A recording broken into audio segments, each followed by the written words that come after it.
Bapak Ibu yang terhormat, yang katanya ingin dihormati tapi justru menyakiti rakyat, hentikan proses pembahasan RUU TNI. Hentikan! Hentikan Bapak Ibu!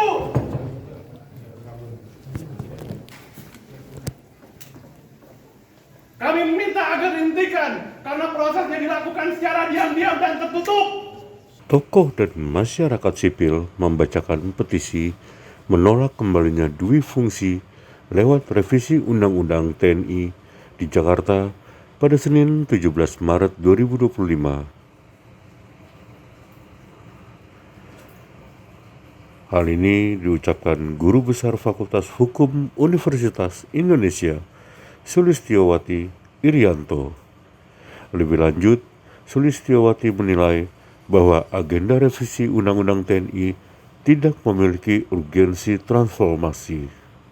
Terima kasih, selamat siang teman-teman semuanya. Tolak kembalinya difungsi melalui revisi Undang-Undang TNI. Pemerintah telah menyampaikan daftar inventarisasi masalah atau DIM revisi Undang-Undang TNI kepada DPR 11 Maret 2025. DIM itu bermasalah. Terdapat pasal-pasal yang akan mengembalikan militerisme atau duifungsi TNI di Indonesia. Kami menilai agenda revisi Undang-Undang TNI tidak memiliki urgensi transformasi. Revisi Undang-Undang TNI ke arah yang profesional justru akan melemahkan profesionalisme militer sebagai alat pertahanan negara. TNI dilatih, dididik, dan disiapkan untuk perang, bukan untuk fungsi non-pertahanan seperti duduk di jabatan sipil. Dalam konteks reformasi sektor keamanan, semestinya pemerintah dan DPR mendorong agenda reformasi peradilan militer melalui revisi Undang-Undang Nomor 31 Tahun 1997 tentang peradilan militer. Agenda revisi undang-undang ini lebih penting ketimbang RUU TNI karena agenda itu merupakan kewajiban konstitusional negara untuk menjalankan prinsip persamaan di hadapan hukum bagi semua warga negara tanpa kecuali. Reformasi peradilan militer ini merupakan mandat TAP MPR nomor 7 tahun 2000 dan Undang-Undang Nomor 34 Tahun 2004 tentang TNI. Kami menilai RUU TNI akan mengembalikan difungsi TNI, yaitu militer aktif menduduki jabatan-jabatan sipil. Perluasan penempatan TNI aktif itu tidak sesuai dengan prinsip profesionalisme TNI dan berisiko memunculkan masalah seperti eksklusi warga sipil dari jabatan sipil, menguatkan dominasi militer di ranah sipil, dan memicu terjadinya kebijakan maupun loyalitas ganda. Selain itu, merebut jabatan sipil dan memarginalkan ASN dan perempuan dalam akses posisi-posisi strategis. Perluasan jabatan sipil dalam RUU TNI itu diantaranya adalah dengan menempatkan militer aktif di Kejaksaan Agung hingga Kementerian Kelautan dan Perikanan.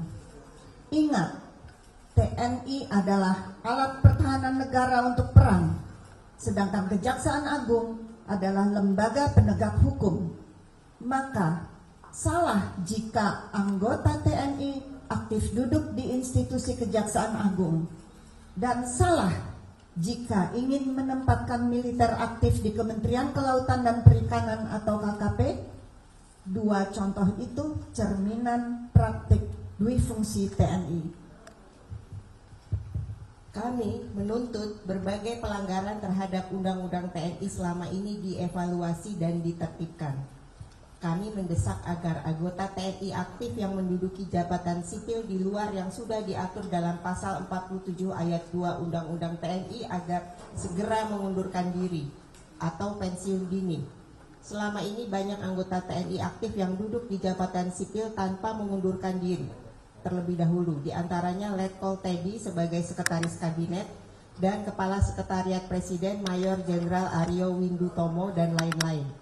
Lebih dari itu, seluruh kerjasama TNI yang didasarkan pada beragam MOU yang memberi ruang militer masuk dalam ranah sipil dengan dalih operasi militer selain perang perlu ditinjau ulang karena tidak sejalan dengan Undang-Undang TNI. Pelibatan militer dalam operasi selain perang hanya bisa dilakukan atas dasar keputusan politik negara, bukan melalui MOU sebagaimana ditegaskan dalam pasal 7 ayat 3 Undang-Undang TNI.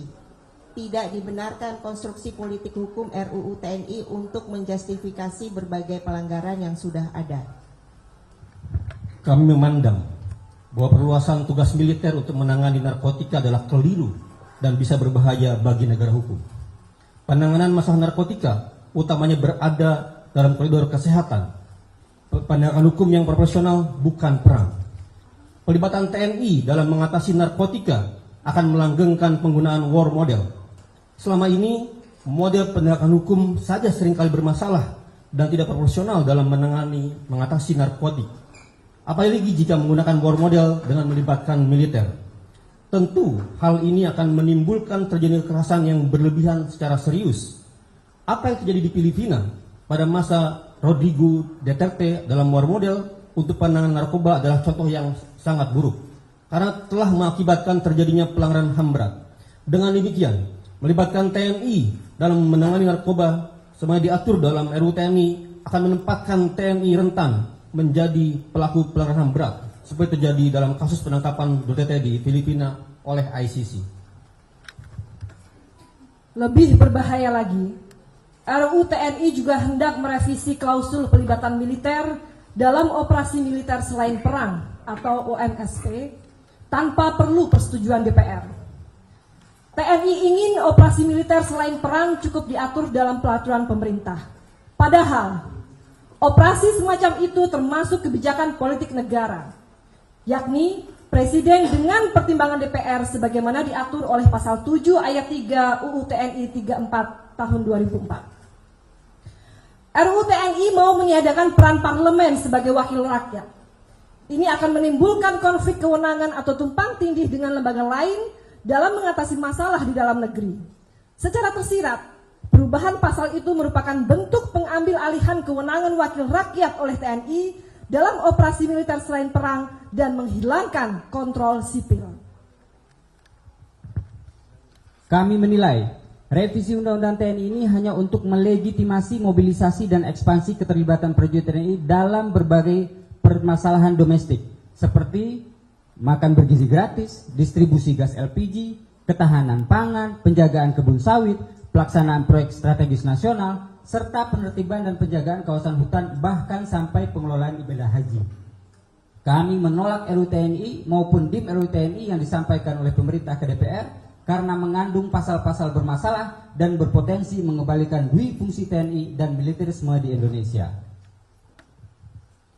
Kami justru mendesak pemerintah dan DPR untuk modernisasi alutsista, memastikan TNI adaptif terhadap ancaman eksternal, meningkatkan kesejahteraan prajurit TNI, dan memperhatikan keseimbangan gender dalam organisasi TNI yang mencakup peningkatan representasi perempuan dalam berbagai posisi strategis, penghapusan hambatan struktural dalam karir militer, serta jaminan lingkungan kerja yang aman dan bebas dari diskriminasi demi mewujudkan profesionalisme TNI kita sebagai alat pertahanan negara.